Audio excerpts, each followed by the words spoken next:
تو پولیس اور دوسرے سیکیورٹی ایجنسیز سے فورسز ہیں اس میں مین مسئلہ یہی ہوتا ہے کہ ریفریشمنٹ کورسز ہوتے ہیں نا ان کا انعقاد نہیں کیا جاتا ہے ٹائم ٹو ٹائم, اور چیک اینڈ بیلنس نہیں ہوتا ہے. ایک بندہ ایڈمیشن ہونے کے بعد کسی بھرتی ہونے کے بعد جو ہے نا اس کی کوئی چیک اینڈ بیلنس نہیں ہے, اس کی ویٹ وغیرہ یا دوسری جو ایکٹیویٹیز ہے اس پہ کوئی توجہ نہیں ہے, جس کی وجہ سے جو ہے نا. اور دوسری بات یہ ہے کہ جہاں تک ہیلتھ سے ریلیٹڈ ہے تو ان کو ہیلتھ کانشیس بھی ہونا بہت ضروری ہے. جیسے کہ وہ فورس میں ہیں تو ان کے اوپر ایک ذمہ داری عائد ہوتی ہے کہ ایک معاشرے میں جو ہے نا ایک مثالی بننا پڑتا ہے.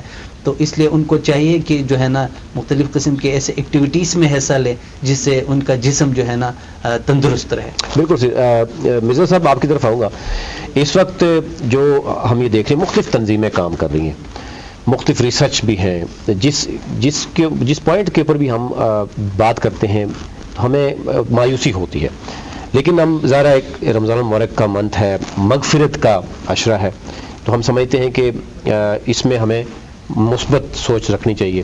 کیا سمجھتے ہیں کہ یہ جو سلسلہ چل رہا ہے, مختلف طرح کے مسائل ہیں, کس طریقے سے اس سے نکلا جا سکتا ہے؟ یعنی اسٹیک ہولڈرز بھی کام کریں, گورنمنٹ بھی اپنا رول پلے کرے, تمام اسٹیک ہولڈرز اپنا رول پلے کریں, اور اسپیشلی جو ہمارے ہاں ایسے بچے ہیں جو معذور ہیں, جو ابھی 15 تاریخ بتائی جا رہی ہے 15 رمضان المبارک کو کہ اسپیشل ڈے رکھا گیا ہے آرفنس کا, وہ بچے, اور یہ بھی بتایا جا رہا ہے کہ 40 لاکھ پاکستان میں صرف بچے ہیں جو یعنی بغیر یعنی پیرنٹس کے ہیں یا والد کے بغیر ہیں, اور اس کی ڈیفینیشن 17 سال رکھی گئی ہے.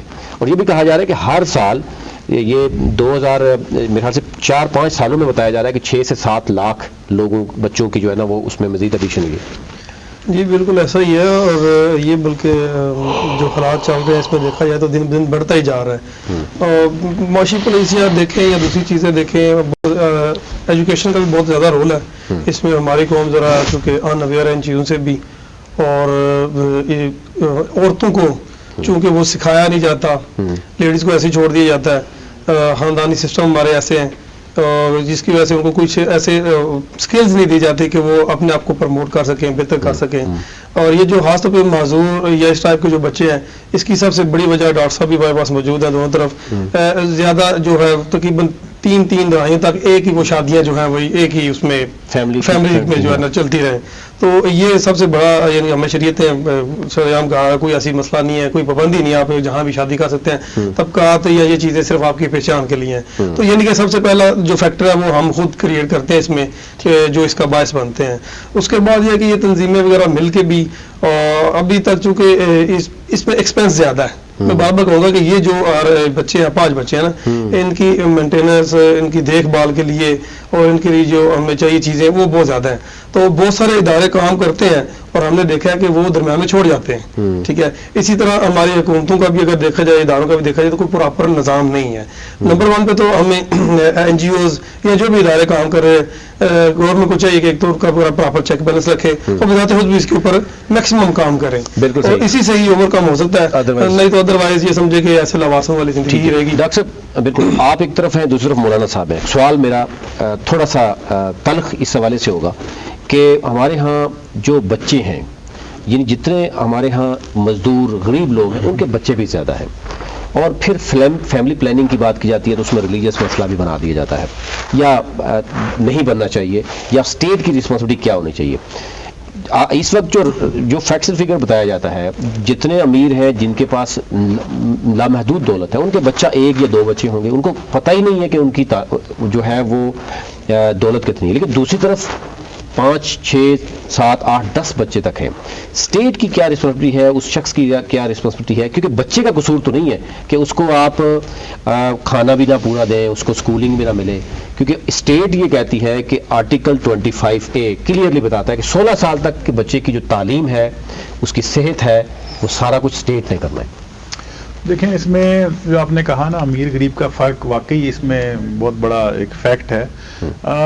اگر تو بچے کو پراپر تعلیم دلوانی ہے, آپ نے اس کی خوراک کا پورا خیال رکھنا ہے, اس کے رہن سہن کا خیال رکھنا ہے, تو پھر تو آج کل کے دور میں بہت مہنگا پڑتا ہے. صحیح. تو جو بھی مڈل کلاس اور اوپر کے لوگ ہیں نا, وہ بچہ پیدا کرتے ہوئے سوچتے ہیں, مشورہ کرتے ہیں اور وقفہ رکھتے ہیں. اور آج کل وہ والا سلو قلمی نہیں ہے کہ بچے کم ہونے چاہیے. آج کل ہم کہتے ہیں کہ بچوں کے درمیان وقفہ ہونا چاہیے. تو یہ نہیں کہتے کہ بچے 2 ہی اچھے, اب وہ نعرہ نہیں ہے. صحیح. اور اب منصوبہ بندی کا ورڈ بھی یوز نہیں ہوتا فیملی پلاننگ کے لیے, یا خاندانی منصوبہ بندی نہیں کہتے. ہم کہتے ہیں کہ وقفہ ہونا چاہیے تاکہ ایک بچہ جو ہے اس کی بھی صحت بن جائے اور ماں کی بھی صحت بن جائے, پھر دوسرا بچہ. بالکل صحیح, بالکل صحیح. اب جو غریب ہمارے یہاں پہ لوگ ہیں, ابھی صبح سے جب سے ہم بات کر رہے ہیں, آپ نے دیکھا ہوگا ایک بات جو وہ ہے کہ ہم لائنوں میں بھی لگتے ہیں, ہم پیسے وہ حاصل کرنے کے لیے بہت کچھ کوشش کرتے ہیں. تو غریب آدمی ایک بچے کو نا کسی نہ کسی طریقے سے انکم کا ذریعہ سمجھ رہا ہے. وہ یہ سوچتا ہے کہ 6 بچے ہوں گے تو اتنا کما کے لائیں گے, 8 ہوں گے تو اتنا کما کے لائیں گے, اور اگر ایک ہی بچہ ہوا تو میں بیمار ہو گیا تو پھر کیا ہوگا. یہ جو سوچ ہے نا, اس کے اندر تبدیلی کے لیے ظاہر حکومت کو بھی بات کرنی ہے, تعلیمی اداروں نے بھی بات کرنی ہے, علماء نے بھی بات کرنی ہے کہ رزق تو اللہ نے اپنے ذمہ لیا ہوا ہے, انسان کے ذمہ تو رزق ہے ہی نہیں. لیکن بدقسمتی سے ہم جب بھی کسی سے بات کرتے ہیں نا تو وہ ہمیشہ اس کو رزق کے ساتھ جوڑتا ہے, اولاد کو مال کے ساتھ وہ کرتا ہے کہ یہ ہمارا مال ہے اور اس سے ہم ترقی کریں گے, جبکہ وہ ایک بہت بڑا عذاب بن جاتا ہے کیونکہ اس کو کھانا دینا ہے, تعلیم دینی ہے, کپڑے دینے ہیں. اور آج کل کے دور میں ایک بچے کے لیے گزارا مشکل ہے, اور 6 بچے یا 8 بچے جو ہیں ان کو کیسے آپ وہ کر سکتے ہیں. مولانا صاحب آپ کیا کہیں گے اس حوالے سے؟ اس حوالے سے چونکہ میں سمجھتا ہوں کہ باضابطہ کوئی قرآن کے اندر اس طرح کی آیت تو موجود نہیں ہے بچے کتنے پیدا کرنے چاہیے, اور لیکن یہ ہے کہ یہ ایشو جو ہے یہ ہمارا معاشی مسئلہ ہے, اور ہمارا چونکہ ریاست کو دیکھا جاتا ہے یا ملک کو دیکھا جاتا ہے کہ اس کی خوشحالی کس طرح ممکن ہے. صحیح. تو اس کو ہم اگر اس کے ساتھ نتھی کریں گے, ہاں, لیکن البتہ حضور صلی اللہ علیہ وسلم کا فرمان ضرور موجود ہے کہ اس عورت سے شادی کی جائے کہ جو امت کے اندر اضافہ کا باعث بنے, یعنی بچے جس سے زیادہ پیدا ہوں. اس دور کے اندر چونکہ ظاہر ہے مسلمان قلت کے اندر تھے, تعداد میں کم تھے, تو بہرحال اس کو اگر ہم اس پوائنٹ آف ویو سے دیکھیں تو جس طرح ڈاکٹر صاحب نے کہا کہ ان کے اندر مناسب وقفہ جو ہے وہ ضرور وہ کر لینا چاہیے, لیکن اس کو آپ یہ نہیں کہہ سکتے ہیں کہ بچے 2 ہی کافی ہونے چاہیے, چونکہ یہ میرا خیال ہے کہ اللہ کے قانون کے سے متصادم ہے یہ بات. اسٹیٹ جیسے ابھی ریسنٹلی کچھ واقعات کچھ ایریاز میں کہ جب پولیو میں قطرے پلائے جاتے ہیں یا کوئی کسی طرح کی یعنی جب ویکسینیشن ہوتی ہے اس میں ایسے واقعات سامنے آتے ہیں کہ ہیلتھ ورکرز کو, خواتین کو مارا گیا, یعنی کچھ اویئرنیس نہیں تھی جی, وہاں پر لوگوں کو یہ بتایا گیا سوشل میڈیا کے تھرو کہ جناب یہ آپ کے بچوں کو قطرہ جو ہے وہ خطرناک ہے. یہ اس میں کیا کس کا رول پلے ہو سکتا ہے کہ اس میں چونکہ لوگوں کو اویئر کرنا ضروری ہے, جب تک ان کے اندر شعور بیدار نہیں ہوگا, چونکہ ہمارے ہاں سب سے بڑی بدقسمتی یہ ہے کہ جو ایک ایسی خبر کہ جس کا مطلب فائدہ کم اور نقصان زیادہ ہے وہ لوگوں کے اندر زیادہ پھیلائی جاتی ہے, خوف و ہراس پھیلایا جاتا ہے. تو میں سمجھتا ہوں کہ لوگوں کو مثبت اس کا جو پہلو ہے اس سے اجاگر کرنا چاہیے کہ اس کے فوائد کیا کیا ہیں. تو جب ہم کسی چیز کا کوئی بینیفٹ نہیں بتائیں گے, فوائد نہیں بتائیں گے, تو یہ ان علاقوں کے اندر ہوتا ہے کہ جو لوگ شعور نہیں رکھتے ہیں. تو میرا خیال ہے جہاں جہاں لوگ اس بارے میں اویئر ہیں, شعور رکھتے ہیں, وہاں تو اس طرح کے مسائل پیدا نہیں ہوتے. تو وہاں پر بنیادی طور پر یہ ہماری انتظامیہ, ہمارے جو سیاسی نمائندے ہیں وہاں پر ان کا کام بنتا ہے. اسی طریقے سے جو ہمارے ایجوکیشن سے تعلق رکھتے ہیں ٹیچرز حضرات, ان کا کام بنتا ہے وہ اسکول کے اندر اس طرح کی ورکشاپ جو ہے اس کا انعقاد کریں. پھر اسی طریقے سے ہماری جو مذہبی فیلڈ ہے, جو علماء کرام ہیں, چونکہ مسجد کے ساتھ, ممبر محراب کے ساتھ چونکہ لوگوں کا بہت سارا تعلق ہوتا ہے, تو لوگ وہاں جو ہے اس بات کے بارے میں میرا خیال ہے کہ ضرور لوگوں کو اویئر کریں تاکہ کہ یہ فیملی اپنا پولیو کیا چیز ہے اور اس کے فوائد کیا ہیں, اور اگر کہیں پہ کوئی اس حوالے سے کوئی غلط جو ہے وہ مس گائیڈ کیا گیا ہے تو میرا خیال ہے کہ اس کو وہی کلیئر کر سکتے ہیں, اور اس میں پوری کمیونٹی کو کردار ادا کرنا چاہیے. اچھا سردار صاحب, اس وقت جو پوزیشن ہے اگر ہم اوور آل نارتھ کو دیکھیں, کیونکہ ادارہ آزاد جموں کشمیر, گلگت بلتستان, وہاں پر بھی جو ہم پہلے دیکھتے تھے کہ جو یہ بتایا جاتا تھا کہ جناب تعلیم کی بڑی اچھی ریشو جا رہی ہے, وہاں پر بھی اب بچے آؤٹ آف اسکول ہیں. 2005 میں زلزلہ آیا, اس کے بعد آج تک یہ بتایا جاتا ہے کہ وہ اسکولز ابھی تک صحیح طریقے سے بنائے نہیں جا سکے. اس وقت صورتحال آپ کو کیا لگ رہا ہے, کیا کس طرح کی چیلنجز ہیں, اسپیشلی یہ جو پہاڑی علاقے ہیں جہاں پر آئے روز ہمیں دیکھنے میں نظر آتا ہے کہ آلدو کے اویئرنیس کریٹ کی جاتی ہے کہ یہ ایریاز ایسے ہیں جہاں پر اس طرح کی, پچھلے دنوں میں بھی ہمیں زلزلہ دیکھنے میں نظر آیا, لیکن جو ریہیبلیٹیشن ابھی تک نہیں ہو سکی وہاں پر کیا صورتحال ہے؟ اور مہنگائی کا تناسب وہاں پر بھی اس طرح بڑھ رہا ہے، روزگار کے مواقع بھی نہیں ہے، تو لوگ کیا کرتے ہیں وہاں؟ سر جو ابھی صورتحال ہے وہ آزاد کشمیر میں تقریباً جو نوجوانوں کی ریشو تھی وہ 60% 70% ریشو جو تھی نوجوانوں کو، وہ انجینئر ڈاکٹر بن رہے تھے، یعنی پڑھائی کا بڑا زبردست سسٹم تھا. لیکن جب ابھی صورتحال ایسی بن گئی کہ جو نوجوان ہمارے انجینئر بن رہے ہیں، ڈاکٹر بن رہے ہیں، ان کو ابھی جاب نہیں مل رہی ہے. آزاد کشمیر کے اندر اس وقت کوئی فیکٹری نہیں ہے، کوئی بڑا یعنی ایسا کوئی یعنی نوجوانوں کے لیے کوئی بھی یعنی سنگل یعنی وہاں پہ سسٹم نہیں ہے کہ نوجوانوں کو وہاں روزگار دیا جا رہا ہے. اب یعنی اس والے سے میں دیکھ رہا ہوں کہ بہت سارے ہمارے نوجوان جو ہیں وہ سائیکی پیشنٹ ہو گئے ہیں، سوچ کے جو ذرا غریب خاندان سے تعلق رکھتے تھے، والدین نے ان پہ اتنی محنت کی ہے، وہاں پڑھایا ہے، لیکن پڑھانے کے باوجود آج وہ ذرا وہ پچھلے عرصے میں جب نون لیگ کی گورنمنٹ تھی، راجہ فاروق حیدر صاحب نے، انہوں نے ایک وہ کیا تھا سسٹم کہ ذرا جو اس میں جو لوگ پڑھے لکھے نوجوان تھے کہ جن کا کوئی اثر جو فیملی بیک گراؤنڈ نہیں تھا، لیکن وہ میرٹ پہ انہوں نے جو فیصلے میرٹ پہ بہت سارے لوگ ایڈجسٹ ہوئے. لیکن پھر اس کے بعد بھی ذرا آج کل سسٹم ایسا ہے کہ ذرا کسی بھی ادارے کے اندر وہی ان لوگوں کے بچے ایڈجسٹ ہو رہے ہیں کہ جو پیسے کے زور پہ یا کسی اور کسی وجہ سے سارے سرکاری سیاسی اثر پہ. لیکن میں ڈاکٹر صاحب کی طرف آؤں گا. ایک تو یہ ہے کہ سر جو آج کل کا نوجوان ہے، جو بالکل پہلے آپ نے بات کی کہ تمام سٹیک ہولڈرز نے یہ ایک تو گورنمنٹ نے بھی ڈسکریج کرنا ہے کہ آپ نے ایک تو سیاسی، ہمیں دیکھنے میں نظر آتا ہے سیاسی رشوت یہ ہوتی ہے کہ کوئی بھی پولیٹیکل پارٹی آتی ہے، پھر وہ پوسٹیں کریٹ کی جاتی ہیں، اور وہ سرکاری ادارے جو اس وقت فلیگ شپ اگر ہم دیکھیں بڑے ادارے، وہ اس وقت تمام خسارے میں جا رہے ہیں. اور اس میں اگر آپ اوورال دیکھیں تو یہ بتایا جاتا ہے کہ ایک ادارے میں 2000 زیادہ ہیں، کوئی 10,000 زیادہ ہیں، اچھا اگر آپ نکال دیتے ہیں تو وہ عدالتوں سے واپس آ جاتے ہیں. تو اس صورتحال میں جو سب سے اہم ہے کہ اس پورے خطے میں جہاں ٹورزم ہے وہاں پر نوجوانوں کو اس پہ آپ ٹرین کریں، جہاں ہاسپٹیلٹی بہت زیادہ ہے، پھر دوسری طرف آئی ٹی سیکٹر ہے جو اس وقت پوری دنیا میں سائبر سیکیورٹی، یا ہم باقی دیکھ رہے ہیں کہ جہاں پر فری لانسنگ ہو رہی ہے، آپ بیٹھے ہوئے پوری دنیا آپ کی کلائنٹ بن سکتی ہے. اس پہ کیسے توجہ دی جاتی ہے؟ اس میں دیکھیں نا، جس طرح میں نے کہا تھا، ہم نے اسی پہ بات ختم کی تھی انٹرپرینورشپ پہ. انٹرپرینورشپ ہے اپنا کاروبار، اس کے بہت ساری اقسام ہیں. جب جس ملک میں بہت زیادہ مسائل ہوتے ہیں نا، انٹرپرینورشپ بھی وہیں پہ ترقی کرتی ہے، کیونکہ ڈیمانڈ بہت زیادہ ہے نا، نیڈ بہت زیادہ ہوتی ہے. جب نیڈ نہیں ہے تو پھر تو آپ کی چیز نہیں بکے گی. تو ہمارے نوجوانوں کو ہیلتھ کے اندر بھی ٹیکنیشینز اور ٹیکنالوجی کے کورسز کروائے جا سکتے ہیں کہ وہ اپنے، اب آپ دیکھیں ہمارے جتنے ہاسپٹلز ہیں نا، اس میں ڈاکٹرز کی اور نرسز کی تو چلے سیٹیں فیل ہو جاتی ہیں، وہ تو چلے بہت زیادہ بن رہے ہیں.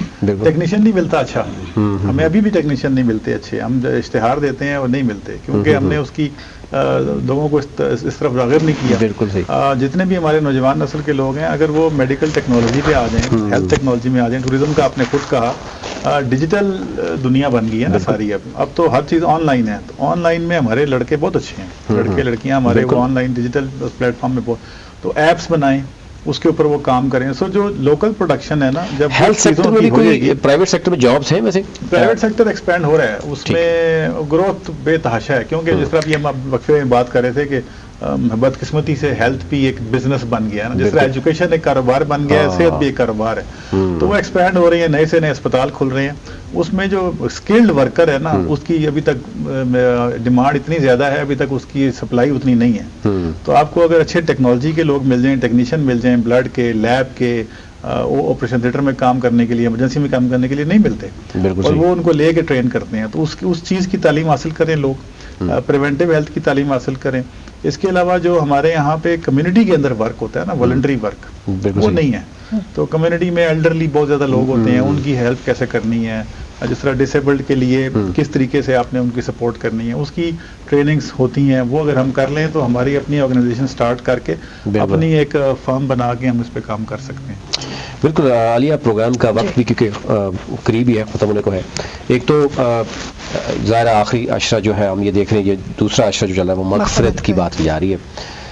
ہمیں جو بتایا جاتا ہے، جو ہمارے ہاں سوسائٹی میں، کیونکہ ہمارے جو نوجوان ہیں ڈیفینیٹلی جو چیز اس وقت ہم ان کو سکھائیں وہی وہ 10 سال کے بعد 15 سال، کیونکہ سوشلائزیشن جو ہے بہت میٹر کرتی ہے. اصل میں صرف سکھانا ہی کافی نہیں ہے نوید، ہمیں وہ رول ماڈل پیدا کرنے ہیں جو آنے والی نسل کے لیے بھی آسانیاں پیدا کریں. آج جو چیلنجز ہمیں درپیش ہیں وہ ہم سے پہلے جنریشن جو گزر گئی ہیں ان کو درپیش نہیں تھے، لیکن انہوں نے ہمیں تیار کیا آنے والے وقت کے لیے. تو ہمیں صرف اتنا ہی نہیں کرنا کہ ہم لوگوں کو اپنے پیروں پر کھڑا ہونا سکھائیں، بلکہ جنریشنز کس طرح سے آگے موو کریں گی، وہ جو انوویشن ہے وہ بہت زیادہ ضروری ہے اور اس پر ہی عمل پیرا ہونا ضروری ہے. بالکل. اب پروگرام جو آخری لمحات میں داخل ہوا ہے، میں پہلے مہمانوں کا شکریہ بھی ادا کر دوں، اس کے بعد ہم چلیں گے مولانا صاحب کی طرف اور باقاعدہ دعا کے ساتھ ہمارے پروگرام کا اختتام ہوگا. ہمارے ساتھ موجود تھے حافظ القاری سلطان علی، اس کے ساتھ ساتھ ہمارے ساتھ مولانا صاحب ابھی موجود ہیں، محمود احمد تبسم صاحب، ڈاکٹر علی عرفان صاحب ہمارے ساتھ موجود تھے، ڈاکٹر شہزاد علی صاحب ہمارے ساتھ وائس چانسلر وہ موجود ہے، الحاج شبیر احمد صاحب سے نعت کی سعادت حاصل کی وہ ہمارے ساتھ موجود ہیں، اور مرزا رمیز بیگ صاحب ہیں جو کہ سوشل ورکر ہیں، اور انہوں نے بھی بتایا کہ وہ کس طریقے سے کام کریں. اور اس سے ساتھ سردار نعیم ضیاء صاحب ہمارے ساتھ موجود ہیں. مولانا صاحب چلیں گے دعا کی جانب، اور خواتین حضرات اسی کے ساتھ ہمارا پروگرام جو ہے وہ آج یہاں پر ختم ہوتا ہے. مجھے اور عالیہ کیسو کو اجازت دیجیے، اپنا اپنے ملک کا خیال رکھیے. اللہ نے کے بعد الحمدللہ رب العالمین والعاقبۃ للمتقین والصلاة والسلام علی سید الانبیاء والمرسلین اللہم صلی علی سیدنا و مولانا محمد وعلی آل سیدنا و مولانا محمد وبارک وسلم. الہ العالمین ہمیں اس ماہ سیام کے اندر وہ تمام برکات سمیٹنے کی ہمت اور توفیق عطا فرما، ایمان اور احتساب کے تقاضوں کو پورا کرتے ہوئے ماہ سیام گزارنے کی ہمت اور توفیق عطا فرما. اور دوران روزہ اگر ہم میں سے کوئی کمی کوتاہی غلطی ہو جاتی ہے یا اللہ معافی عطا فرما، ہمیں دوسروں کے حقوق ادا کرنے کی توفیق عطا فرما، حقوق العباد بجا طور پر ادا کرنے کی ہمت اور توفیق عطا فرما، نماز باقاعدگی سے پڑھنے کی توفیق عطا فرما، ہمارے بچوں کی خیر فرما، ان کو دینی دنیاوی تعلیم سے راستہ و پیراستہ فرما، وطن عزیز پاکستان کو سلامتی عطا فرما، اس کو استحکام نصیب فرما، اس میں بسنے والے لوگوں کی خیر فرما، معاشی طور پر لوگ بدحالی کا شکار ہیں یا اللہ ان کی پریشانی کو دور فرما، اور سب کے حال پر اپنا خاص فضل و کرم فرما، سب کو رزق حلال طیب اور وافر عطا فرما. اور الہ العالمین جتنے اسلامی مقبوضہ ممالک ہیں ان کو آزادی کی نعمت سے مالا مال فرما، اور پوری امت مسلمہ کی خیر فرما، اتحاد اتفاق نصیب فرما. ربنا تقبل منا انک انت السمیع العلیم وتب علینا انک انت التواب الرحیم برحمتک یا ارحم الراحمین.